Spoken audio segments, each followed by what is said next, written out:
adapun ini bab yaitu menerangkan tentang hal-hal yang membatalkan wudu. Waladi yungkitul wudu'a khamsatu asya. Adapun perkara yang dapat membatalkan wudu itu ada 5 macam. Ahaduha yang pertama adalah ma kharaja minas sabilaini, yaitu keluarnya sesuatu dari 2 jalan, yaitu ai al-qubur wal duburu, atau 2 jalan ini yaitu dari jalan yang depan maupun dari arah belakang, yaitu dari kemaluan maupun dari dubur. Yaitu baik itu bagi orang yang telah wudu, yaitu dalam keadaan hidup, yang disengaja maupun yang tidak disengaja. Kemudian yang keluarnya itu baik sesuatu yang nyata atau berupa sesuatu ain atau berupa udara, baik itu sesuatu yang najis maupun yang tidak najis, maka hukumnya batal wudunya. Contoh gini, kalau seseorang memakan sesuatu, seumpama menelan duit, nah, duit itu kan yang logam ya, sesuatu yang suci, tetapi ketika dikeluarkan maka menjadi batal wudunya, walaupun benda itu benda suci. Itu yang pertama. Baik itu berupa suara, kentut, ataupun yang berupa ain, yang berupa bentuk sesuatu, baik itu buang air kecil maupun buang air besar, maka wudunya menjadi batal. Yang pertama. Kemudian yang kedua, wa naumu ala ghairi hayati al-mutamakkini, yaitu tidurnya orang yang duduk tapi tidak pada tempatnya, artinya duduknya itu nggak tetap, mungkin selonjoran atau seperti apa. Kalau duduknya seakan-akan pantatnya itu netep, tidak bergerak-gerak, maka tidak menjadi batal. Tapi kalau orang yang duduk tapi duduknya itu tidak netap, mungkin seperti rebahan dan lain sebagainya, maka akan batal. Lalu bagaimana kalau nyender? Nah, kalau nyender selama tidak gerak maka tidak batal. Kalau nyender tidak batal. Tapi kalau udah selonjoran kemudian rebahan, walaupun sejenak, kalau sudah tidur maka menjadi batal. Tetapi yang ahsan, yang paling bagus, walaupun tidak membatalkan, supaya kita tidak syak ataupun tidak ragu-ragu, maka lebih baik berwudu saja. Itu yang kedua. Kemudian yang ketiga yang dapat membatalkan wudu adalah zawalul aqli bisukarin aw maradin, yaitu hilangnya akal, baik itu disebabkan oleh mabok ataupun sakit. Sakit di sini bisa berupa penyakit ayan, maka batal wudunya, ma'aleh, atau mabok. Karena pada zaman dulu awalnya mabok itu tidak diharamkan, tetapi secara perlahan menjadi haram. Maka mabok ataupun sesuatu yang dapat memabukkan itu menjadi haram dan dapat membatalkan wudu seseorang. Kemudian yang keempat, lamsur rajuli al-mar'ata al-ajnabiyata, yaitu menyentuhnya seorang laki-laki pada perempuan yang ajnabi. Nah, yang ajnabi itu artinya orang yang bisa kita nikahi, itu namanya ajnabi. Kemudian min ghairi haidin, dan menyentuhnya itu tanpa penghalang, artinya langsung bertemu kulit dengan kulit. Tapi kalau menyentuhnya itu ada penghalang, mungkin dengan ordeng atau satir, maka walaupun menyentuh, tapi karena ada penghalang, maka tidak menjadi batal. Jadi kalau nyentuhnya langsung pegangan, maka batal.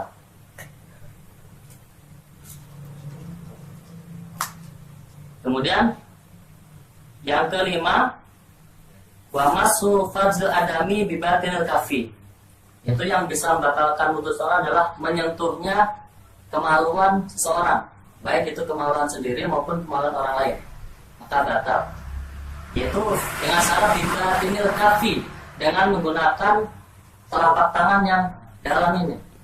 Nah, tetapi kalau yang luar tidak batal, ataupun pinggir juga tidak, ataupun yang ujung jari juga tidak batalkan. Nah, lalu bagaimana cara kita mengetahui mana bagian yang dalam dan mana yang bagian luar? Maka dengan cara kita satukan kedua telapak tangan kita. Nah, yang tertutup ini berarti ini yang bagian yang bisa membatalkan wudu.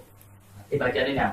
Tapi kalau tidak terlihat bagian pinggir ini yang kelihatan jelas ataupun bagian belakang, nah ini tidak membatalkan. Boleh. Kemudian wa masru khalqati duburihi ala jadid, atau menyentuh lubang dubur. Nah, jadi menyentuh lubang dubur baik punya sendiri maupun punya orang lain itu bisa membatalkan. Ya mungkin kan ketika kita punya anak kecil, seumpama kita nyebokin kan pasti menyentuh, maka itu batal walaupun punya anaknya sendiri, maka batal. Al jadid menurut pendapat qaul jadid, karena Imam Syafi'i itu mempunyai dua pendapat, ada qaul qadim, ada qaul jadid.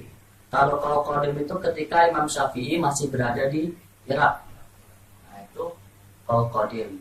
Kemudian Imam Syafi'i pindah ke Mesir, kemudian beliau memiliki fatwa karena antara negara Mesir dengan Irak itu memiliki perbedaan budaya dan adat istiadat, maka ada perbedaan hukum pula. Karena adat itu bisa menjadi hukum jika tidak menyalahi syarak. Nah, selama tidak bertentangan dengan syarak, maka adat yang baik itu bisa menjadi hukum dalam hukum. Jadi menyentuh lubang dubur itu menurut Imam Syafi'i dahulu ketika beliau masih tinggal di Irak itu tidak membatalkan. Tapi ketika beliau pindah ke Mesir, beliau memiliki beda pendapat, kemudian membatalkan orang yang menyentuh dubur itu. Jadi ada 5 perkara yang dapat membatalkan wudu. Yang pertama adalah an-naumu ala ghairi hayatin, pertama yaitu tidurnya orang yang tidak menetap, artinya geser-geser ataupun berbandang dan sebagainya. Kemudian adalah hilangnya akal yang disebabkan oleh mabuk ataupun sakit. Kemudian yang ketiga adalah menyentuhnya seorang laki-laki terhadap perempuan atau perempuan terhadap laki-laki yang ajnabi, artinya yang seseorang yang bisa kita nikahi. Itu lawan katanya mahram. Kalau mahram adalah orang yang haram kita nikahi. Kalau muhrim orang yang ihram. Kalau muhrim orang yang sedang ihram. Nah, itu banyak salah. Jadi ada kesalahan istilah. Nah, orang yang mahram ini bisa kalanya terjadi karena nasab. Jadi orang menjadi mahram, menjadi haram di nikah itu bisa sebab karena nasab keturunan atau karena susuan. Nah, karena susuan. Contoh, ketika seseorang dilahirkan, kemudian ibunya tidak bisa menyusui, kemudian dia disusukan ke orang lain, maka ibunya ini haram dinikahi karena dia statusnya seperti ibu kandung, itu sebagai seorang ibu susuan. Dan anak-anak dari ibu yang kita susun ini juga haram kita nikahi karena mereka statusnya seperti saudara. Al-musawarah atau bisa menjadi haramnya itu karena sebab pernikahan. Seumpama dengan mertua kita itu mahram, tidak boleh kita nikahi. Jadi ibu mertua itu statusnya seperti kandung, jadi tidak bisa kita nikahi. Jadi ada 3 sebab seseorang bisa menjadi mahram. Jadi sebab karena keturunan, karena susuan, ataupun karena pernikahan.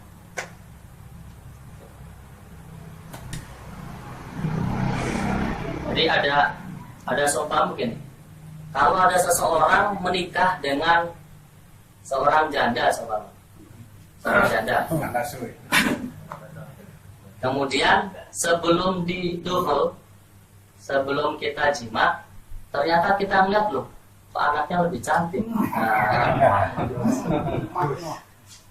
kemudian kita cerai ibu tersebut karena belum didukul kan, kemudian kita nikah lagi sama anaknya, itu boleh sebelum didukul. Kalau didukul tidak boleh. Tetapi sebaliknya, kalau kita nikah dengan perempuan ternyata loh kok ibunya lebih cantik, janda, maka tidak boleh, karena setelah kita menikah mertua itu statusnya seperti ibu. Walaupun kita sudah putus nikah, maka mertua itu tidak ada mantan.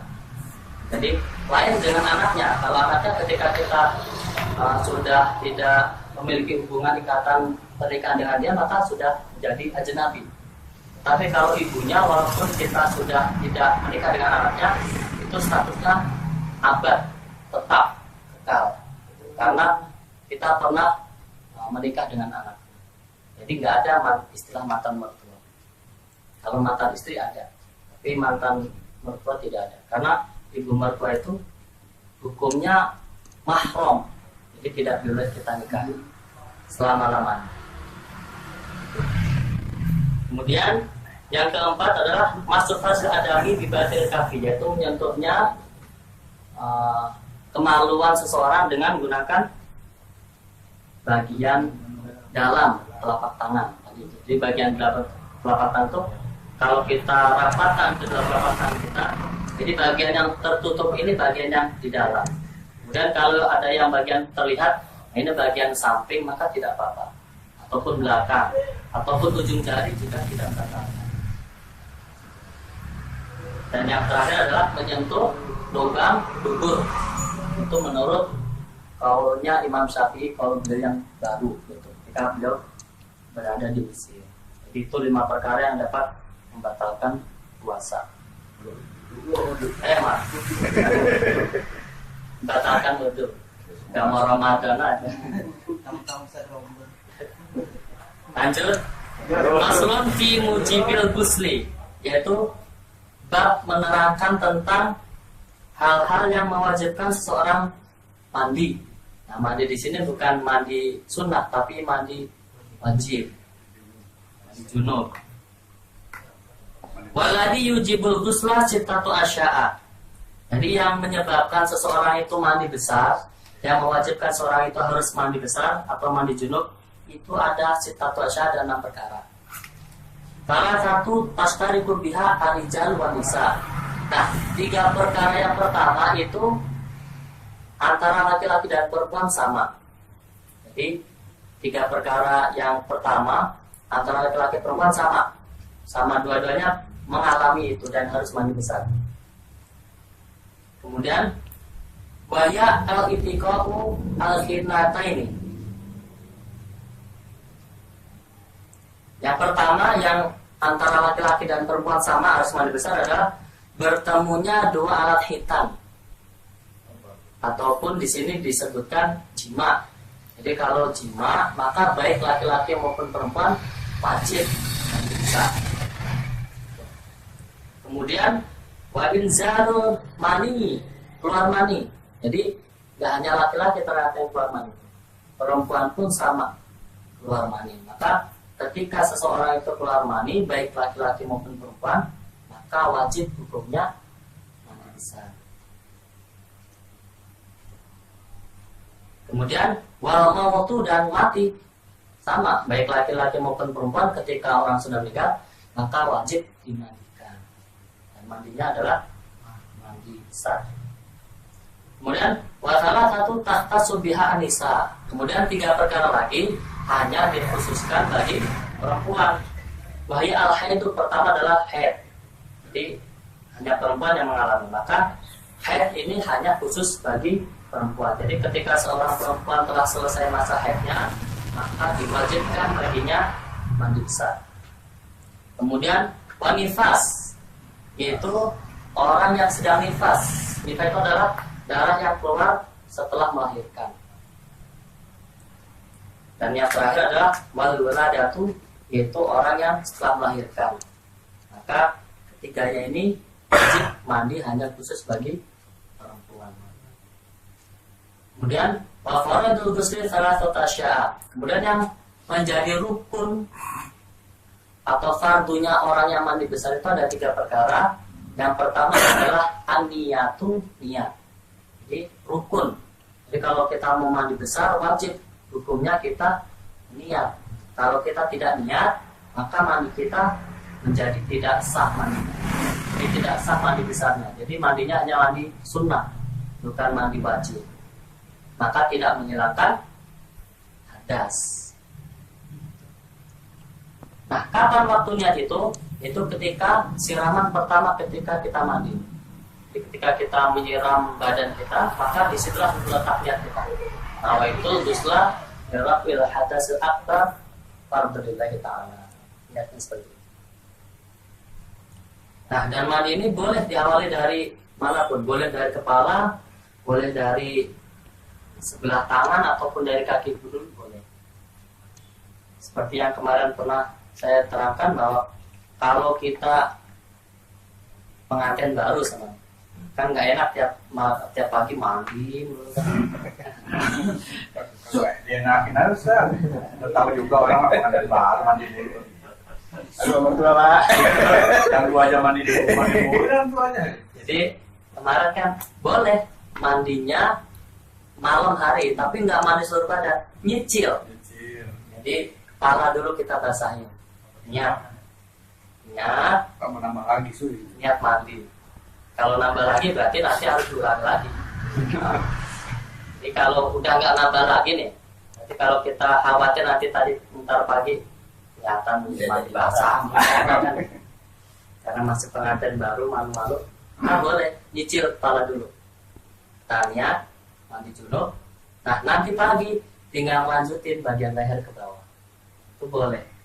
Hanya saja tidak mendapatkan kesunahan mandi besar. Karena salah satu sunnah mandi besar itu adalah harus mualah, artinya harus segera langsung, tidak boleh setengah langsung besok dicicil lagi, tidak boleh. Tapi Banyak sunahnya. sah mandinya, sah. Nggak pernah dapat sunah mandi loh. Kaki dulu. Jadi harus niat. Jadi niatnya harus ketika pertama kali masuhan. Nah, kalau dia niatnya setelah selesai beres semuanya, maka harus diulangi niatnya. Udah selesai lupa karena lupa udah selesai, dia baru ingat. Nah, maka harus dia ulangi niatnya dari awal. Udah disiram lagi dari awal. Yang pertama niat. Kemudian wa izalatu najasati in kanat ala badanihi. Rukun yang kedua bagi orang yang mandi junub adalah menghilangkan najis. Kalau ada di dalam tubuhnya itu terdapat najis. Umpama pas kita mau mandi junub ada darah yang menempel pada tubuh kita, maka darah itu harus kita bersihkan terlebih dahulu. Atau ada sisa mandi, maka harus dicuci dulu, lalu kita mandi junub. Jadi harus dibersihkan kalau ada sisa-sisa najis yang ada di dalam badan kita sebelum kita mandi besar. Kemudian yang terakhir adalah wa isalul ma'i ila jami'i sya'ri wal basarati, yaitu mengalirkan air pada seluruh anggota badan, baik itu rambut maupun kulit. Jadi semuanya harus rata, di lengkungan-lengkungan dan lain sebagainya harus rata. Makanya untuk perempuan mandi junubnya kalau hanya berdiri itu tidak sah, karena ada ada salah satu bagian anggota yang ketika berdiri tidak nampak, tapi ketika duduk baru nampak. Nah, jadi ketika duduk anggota itu maka yang kelihatan itu harus dicuci. Lain kalau laki-laki.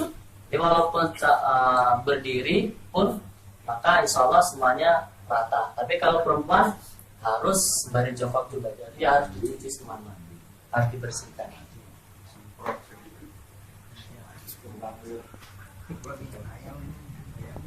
Jadi harus meratakan seluruh tubuh, baik kulit maupun rambut. Jadi harus rata semuanya, jangan sampai ada yang tersisa. Makanya kalau kita habis ngecat kemudian mau mandi junub, maka sisa-sisa cat itu harus dibersihkan terlebih dahulu.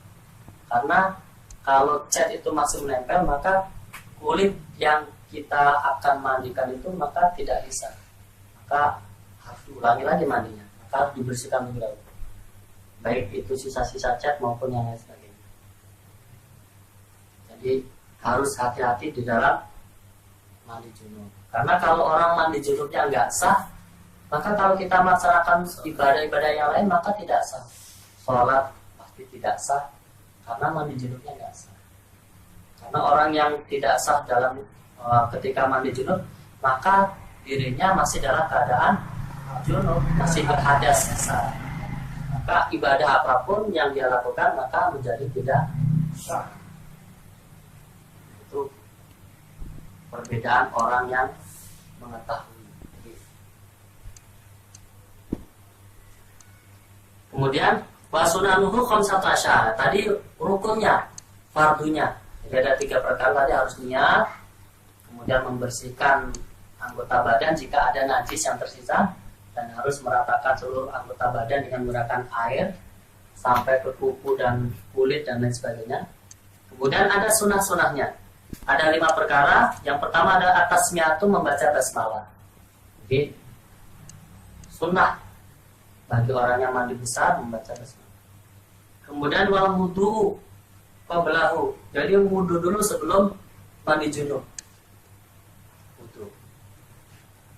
Kemudian wa imrarul yadi ala jasadi.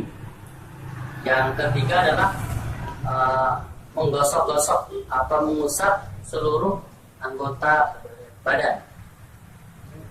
Jadi semuanya digosok-gosok, diratakan. Itu juga sunnah hukumnya. Yang walati dan terus menurut, artinya tidak tertunda. Seperti tadi kan kalau orang mandi junub kemudian dicicil, nah berarti maka tidak mendapatkan kesunahan mandi. Tapi kalau pengen mendapatkan sunahan harus langsung selesai, nggak boleh dicicil. Mualah, artinya nggak boleh setengah-setengah, harus langsung sekaligus.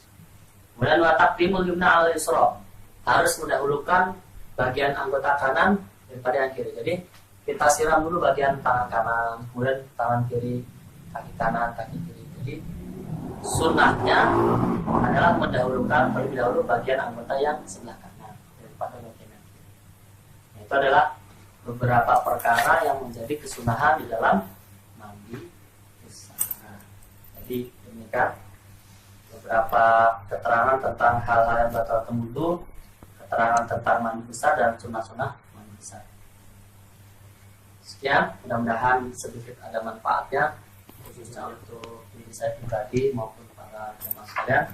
Akhirul kalam, assalamualaikum warahmatullahi wabarakatuh. Waalaikumsalam warahmatullahi wabarakatuh.